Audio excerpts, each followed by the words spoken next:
ዘካርያስ ጥበቡ መስፍን እባላለሁ። በ1998 ዓ.ም ከሀገሬ ተሰድጄ እስራኤል ለመግባት ሰውነቴን የሚያስረሳ መከራን አሳልፌያለሁ።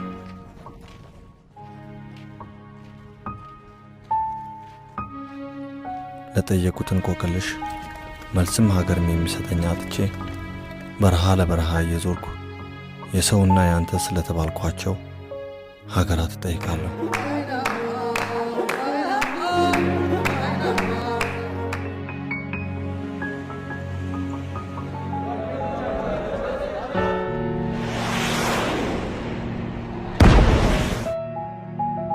ማንስ ሀገርን ሰጭ ሆነ?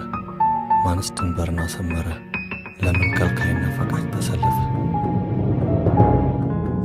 በበረሃ ከሚያንዣብቡት አሞራዎች ከተራረፉት ሰዎችና ባለታሪኮች አንዱ ብሆንም ታሪኬ የአንድ የኔ ብቻ እንዳልሆነ አውቃለሁ።